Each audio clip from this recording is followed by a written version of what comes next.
Hello, my name is Jason Reichl, and you're listening to Risk Management Brick by Brick. Every episode, I sit down to talk risk, how to avoid it, how to manage it, and how it impacts our built world. This season, we'll be diving deep into the world of AI and talking its transformative influence on risk management. Over the next 8 episodes, I'll be interviewing a series of experts in the field who will be offering unique insights and perspectives on how AI is revolutionizing the way we approach and mitigate risk. Let's get to it. Welcome to another episode of Brick by Brick. I'm excited to continue talking about AI, the way to manage it. Today, we have a very important guest. Thank you for joining us on Brick by Brick. I really appreciate it. Why don't you introduce yourself to the audience? Sure. Thanks, Jason. I'm excited to be here with you. So, just a brief introduction about myself. I'm currently heading the data and AI governance. I'm the data and AI governance lead at Rio Tinto Commercial, based out of Chicago as well as Singapore. So I do switch around. I'm coming with around 20 plus years primarily into the banking and financial services industry. Had a gamut of roles, leadership roles like senior leadership roles with data management, data governance, data strategy overall, and end-to-end. And now, naturally moving into and transitioning into the AI governance space, given that, AI is become the hot topic that it is today. Yeah, so let's talk about what is your relationship to AI right now? What are you consulting in it? Are you protecting from it? Like, what is your role with AI as it stands right now? Just to set the stage for the audience. As of currently, I am, I'm holding the role of data and AI governance lead at Rio Tinto Commercial, which is basically the commodities trading unit of the Rio Tinto, which is in itself is a mining industry, so not related to the banking financial services world, but that's where I hail from. So my 20 plus years have been into the banking and financial services world. Right now, I am leading more the foundations of the AI governance framework itself, coming from the foundations of data management and data governance, which further expands into the AI now that AI and Gen AI, the technologies are evolving. So my role is more around governance, risk aspect, making sure the model has no bias, is transparent, is explainable and all that. So that's the guardrails I am putting forward. That's my current role. Yeah, amazing. Let's talk about that though. So what makes you the guy for AI? Like, is your background working with emerging technologies? Is this just something that you've really found passionate about? Like, how did you end up in your current role from like, why does it make sense to your narrative that you've been on? Well, look, it's been quite a journey, right? So I actually started out in the world of technology, data engineering, and architecture, and then slowly moved on to the enterprise, data management, governance space, and long before actually AI became a hot topic that it is today. Now, back then, we were actually focused more on data quality, lineage, access controls, and compliance risks.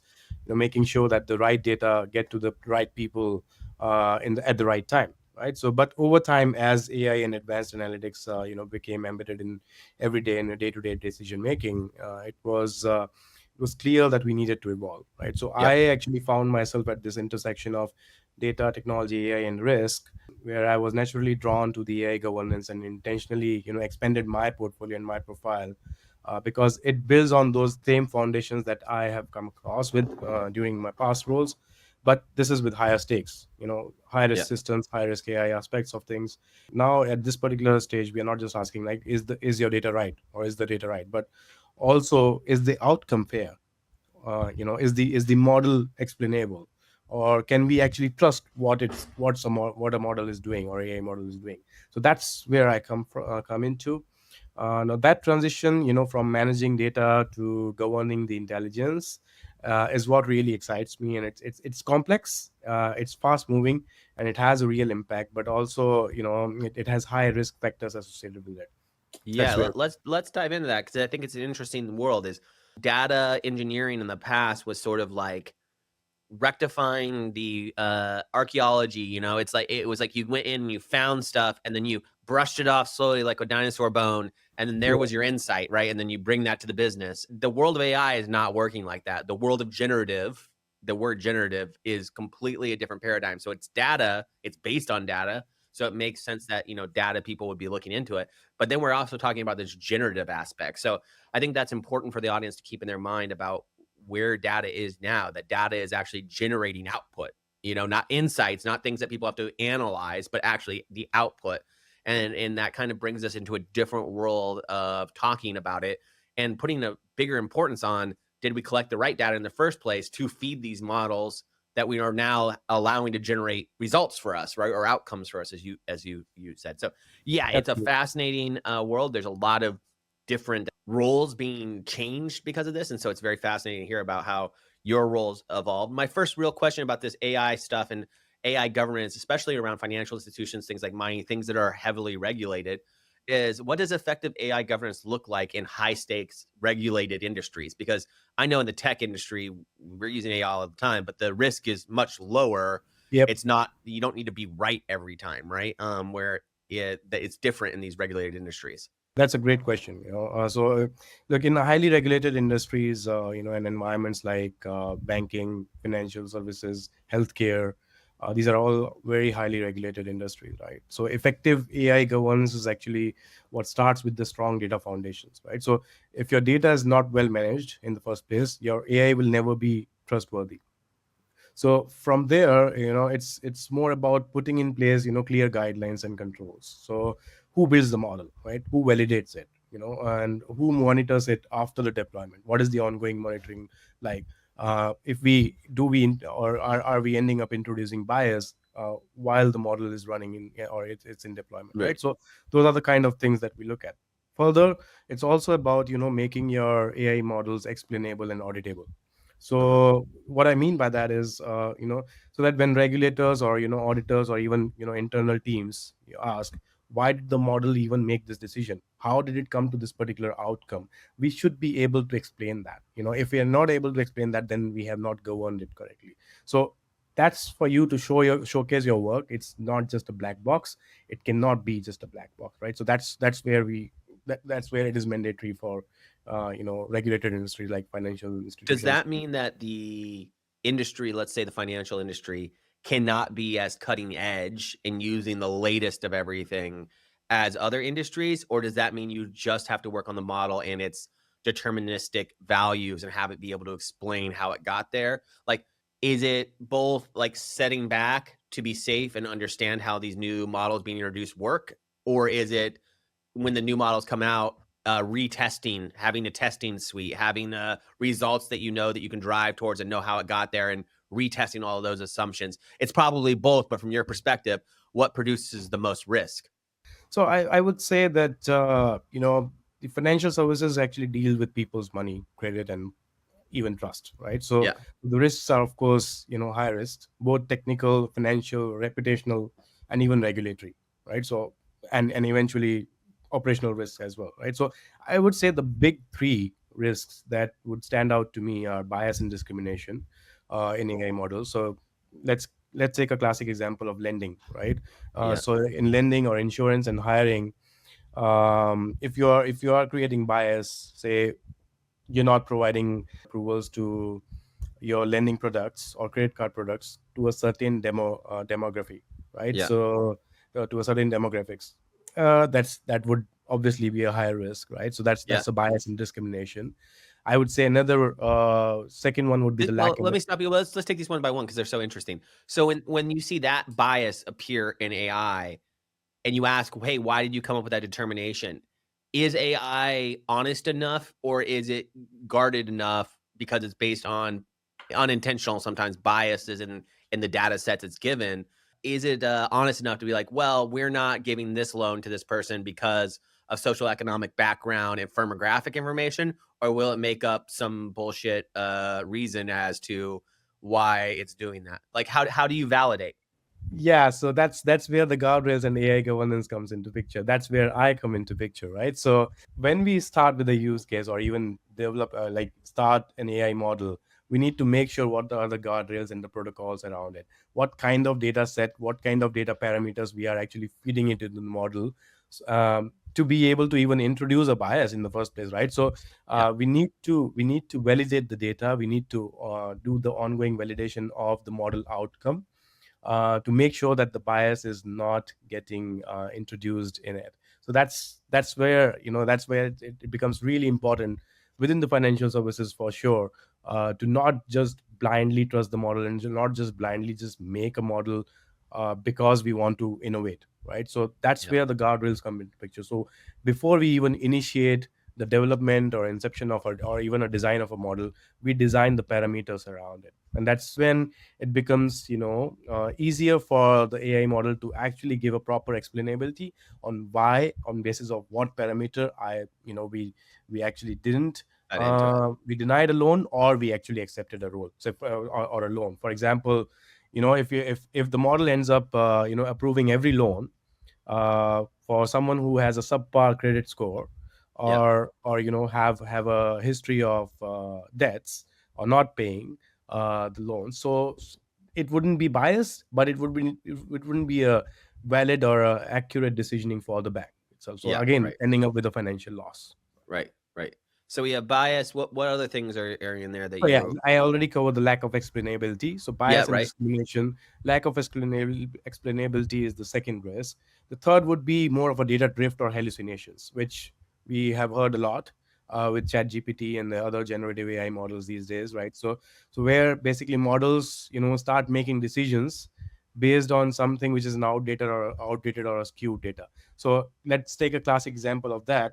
My model has been deployed in production for quite some time, all right, and if I'm not doing an ongoing monitoring or a validation of the model or the outcome, over a period of time the data becomes obsolete, the data becomes stale, because you're not feeding in more training data, and that's where the hallucinations and the data drift happens. So Yeah. that's another risk that financial services specifically deals with.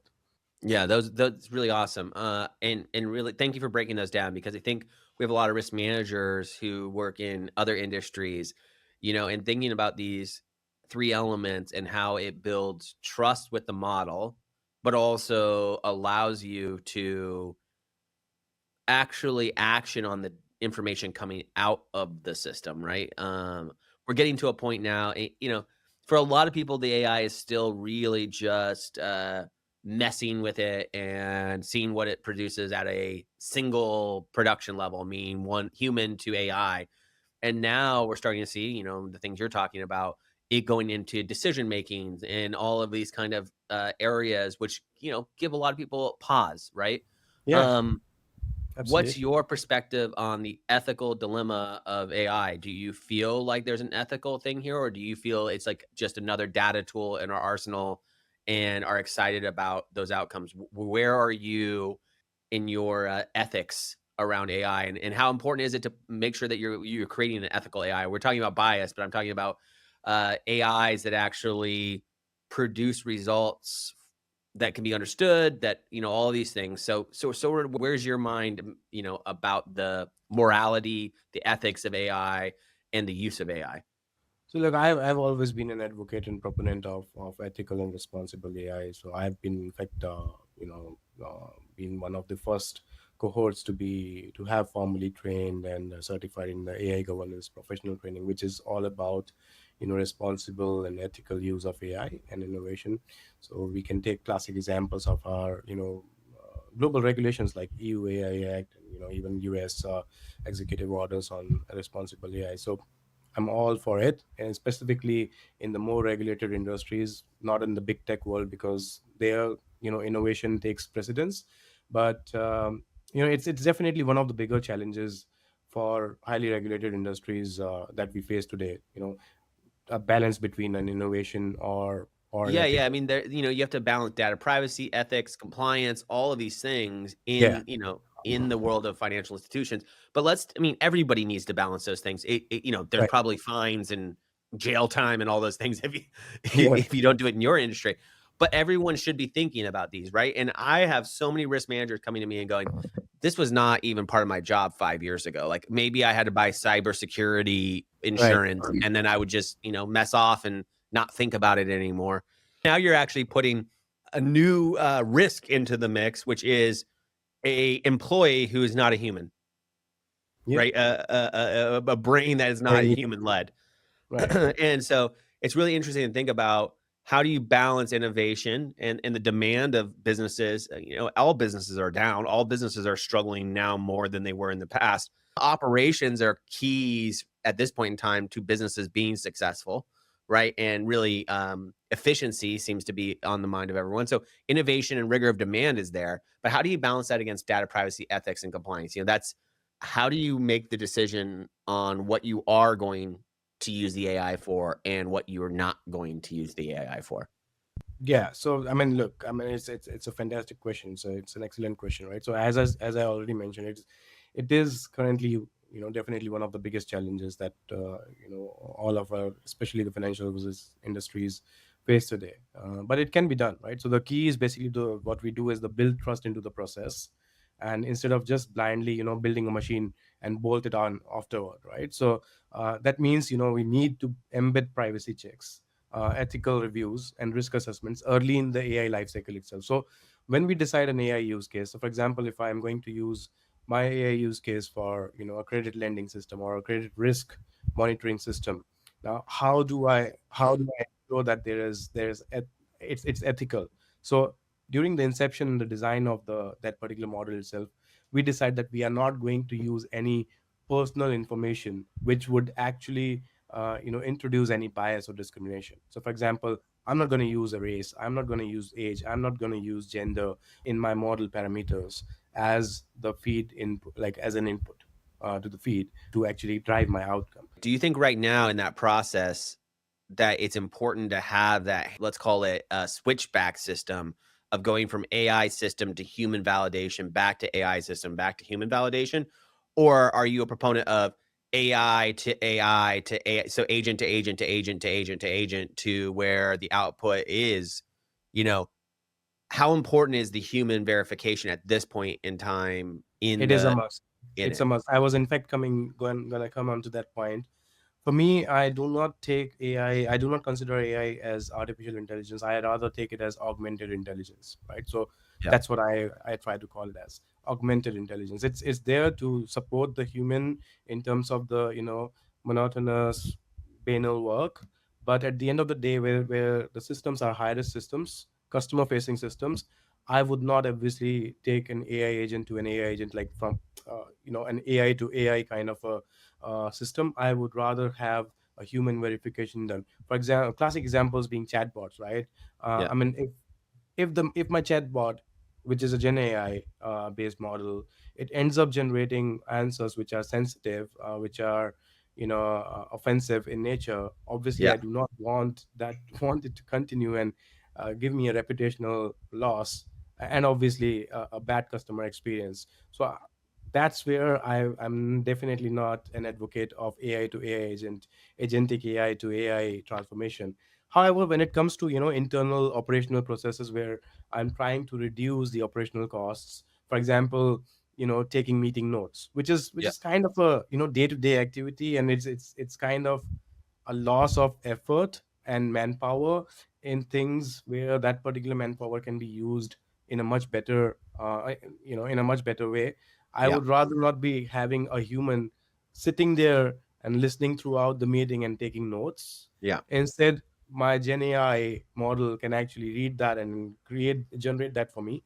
Yeah, at the end of the day, I can actually have someone just have a cursory look at it. Still, I would need a human intervention Right. to make sure that before I send out the minutes of meeting email to all my Yeah, senior and leaders. providing the actual transcripts if someone has a Yeah, question about exactly, where this is. exactly. Yeah. That verification is needed. So for sure, I'm more of a proponent of human verification and human involvement, and that's why I consider AI as augmented.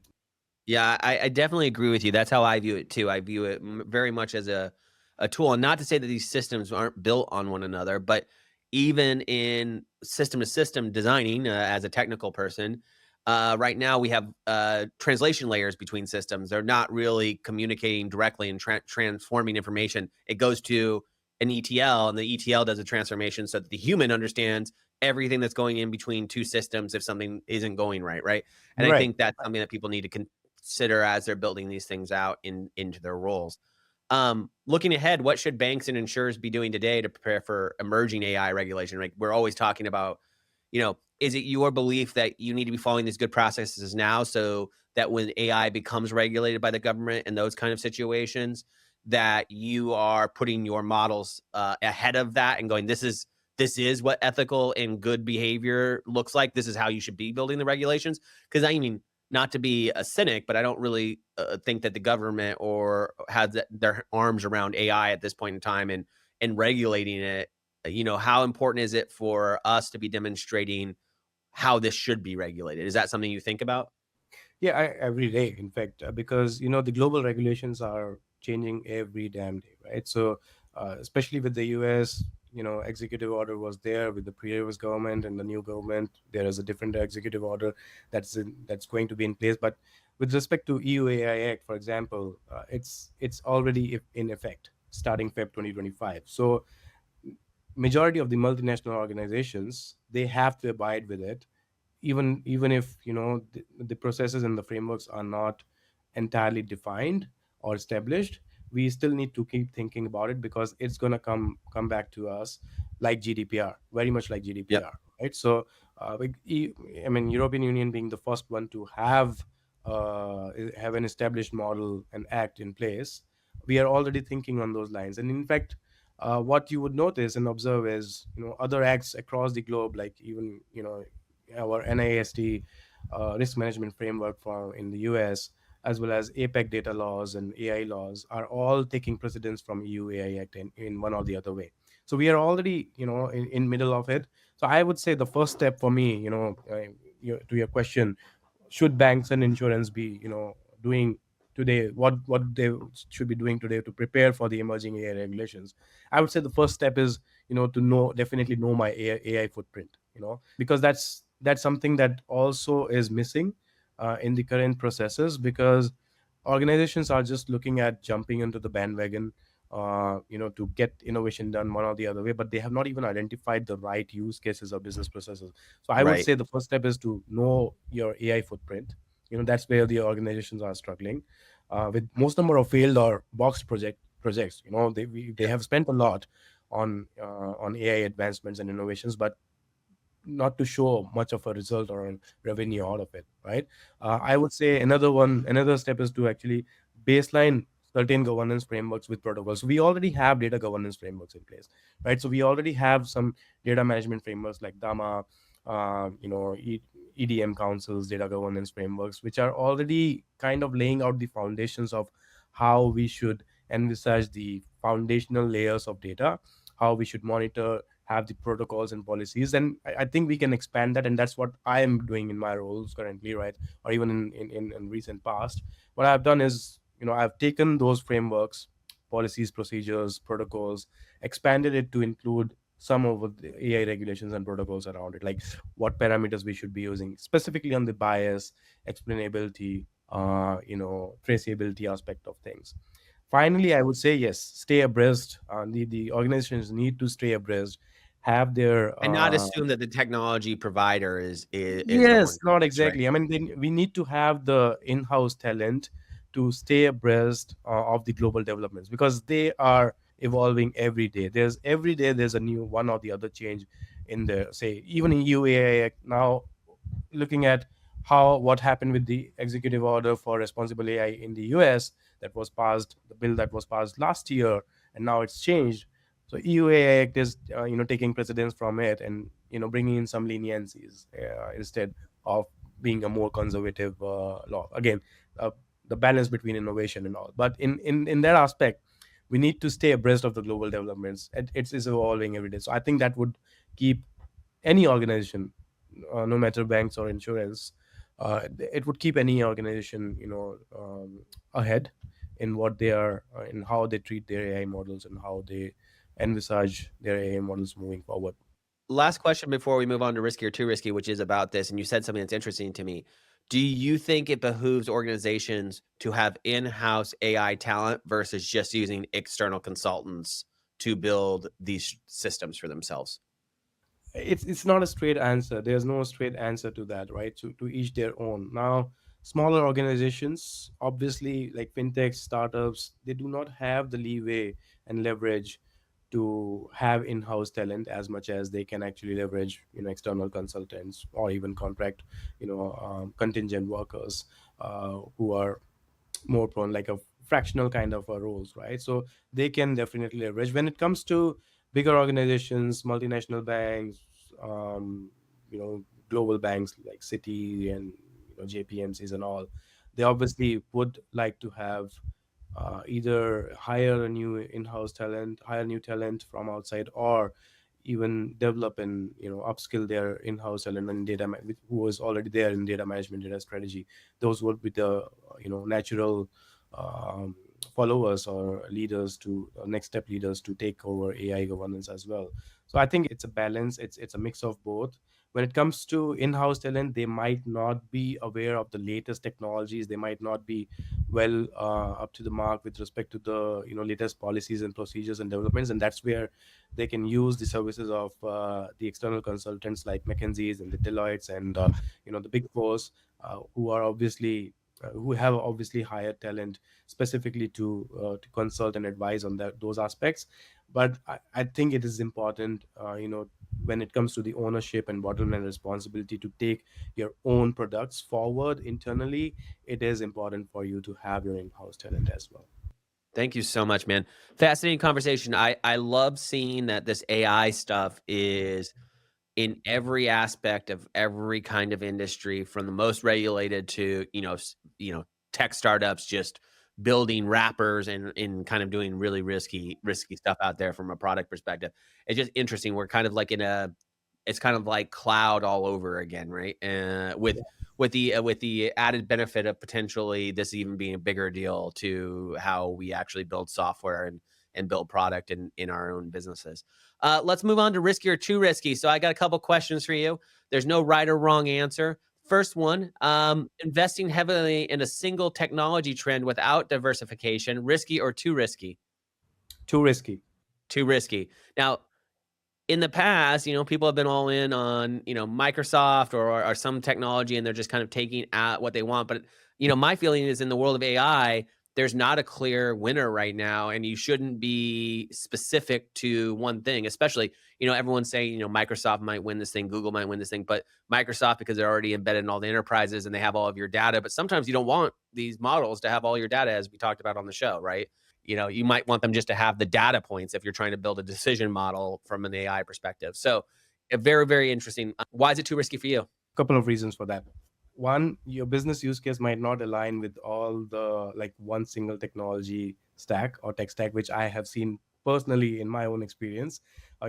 Following big names, big tech stack like Microsoft or the Googles or AWS alone in all the platforms, and investing as that much for a futuristic point of view where you're not even clear about your business case, too risky, because that investment, you don't know whether it's going to give you an ROI or not, right? So that's the first reason. Second reason, we only talk about the big names. Big names will come with their own product suite, so you are kind of tied down with the one single technology platform, right?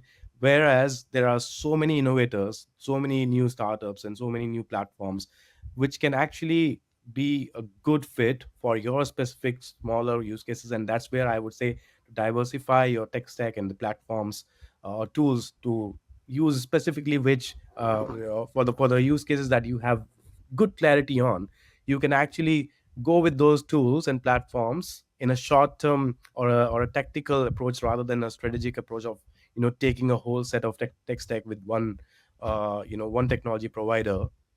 Yeah. That's And where also, once you're all in and they know you have your systems, pricing risks, all these things incur Yes. on the business end that people aren't even thinking about.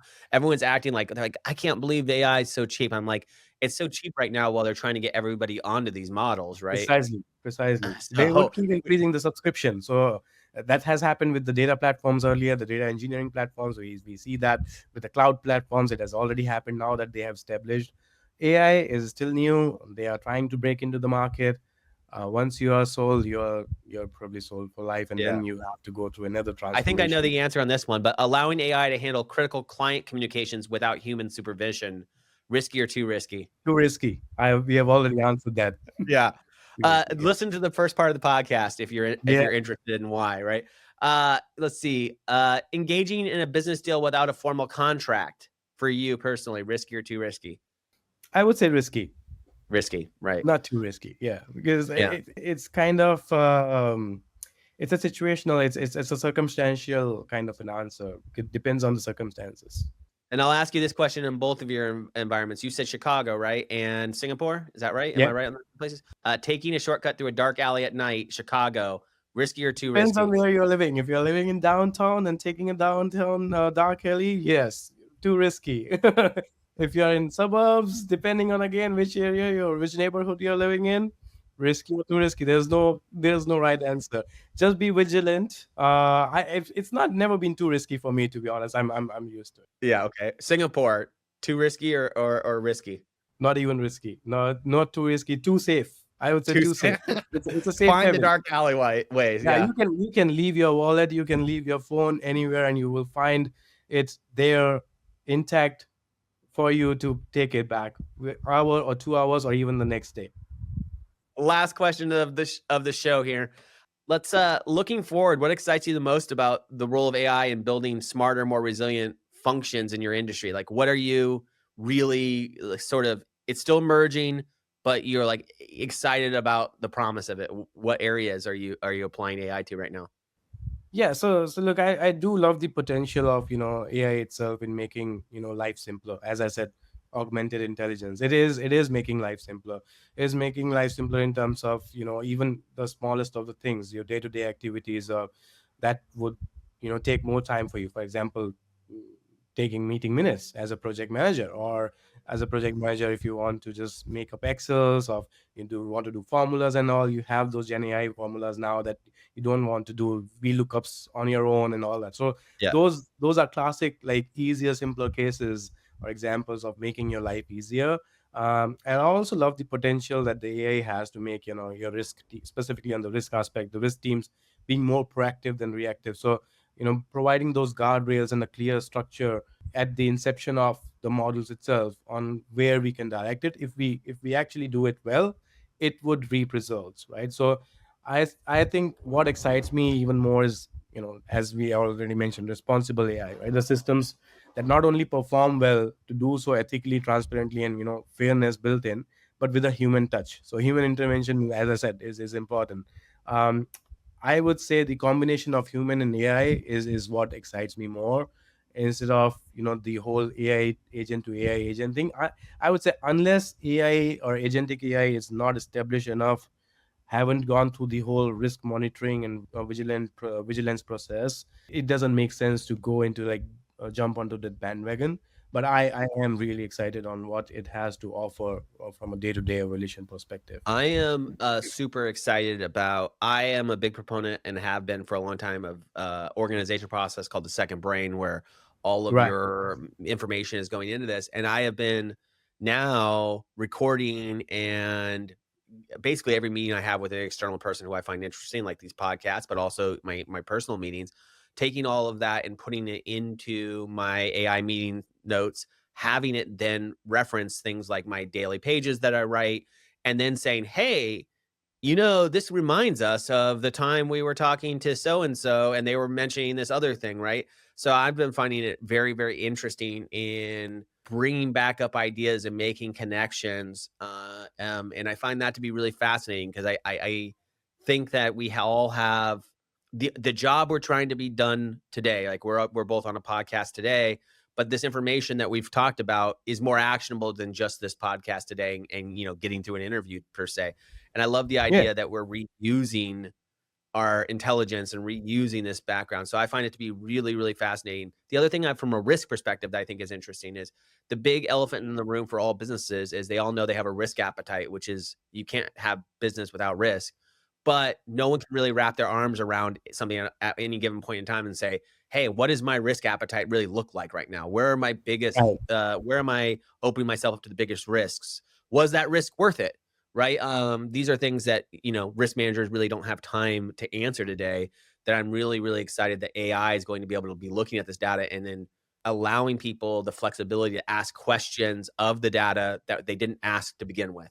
I think that's a promise, we've all wanted with data, but we all know when you build data insights, you kind of have to build the data to the insight you're after, right? And this is a interesting time where insights might actually become insightful on their own. And so I'm Absolutely. I'm Yeah. excited about seeing that happen for everyone. Absolutely. Absolutely. Yes. Yes. Totally agree. Well, man, it was really great talking to you, and I hope I see you out in the field. I really appreciate what you're doing. I really appreciate people in our industry who are not afraid to lean in on AI, but are still being reasonable about the fact that it is a new technology and that we need to treat it with the respect that we treat all new technologies and be responsible with it. I think this is our Pandora's box, and we have to be careful about how we handle it and manage it. And so I really appreciate there are people like you in the field defining that for organizations. Thanks, Jason. I mean, I appreciate your time as well. I mean, it was a fantastic chat. Learned a lot as well myself from you, so it's great. Awesome, man. I'll talk to you soon. Thank you so much. Thank you. Yep. Bye.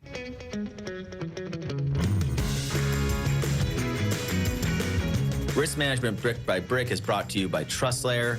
Find out how TrustLayer manages risk so that the people can build the physical world around us. Head over to TrustLayer.io. And then make sure to subscribe to Risk Management Brick by Brick on Apple Podcasts, Spotify, or wherever you get your podcasts. On behalf of the TrustLayer team, thank you for listening.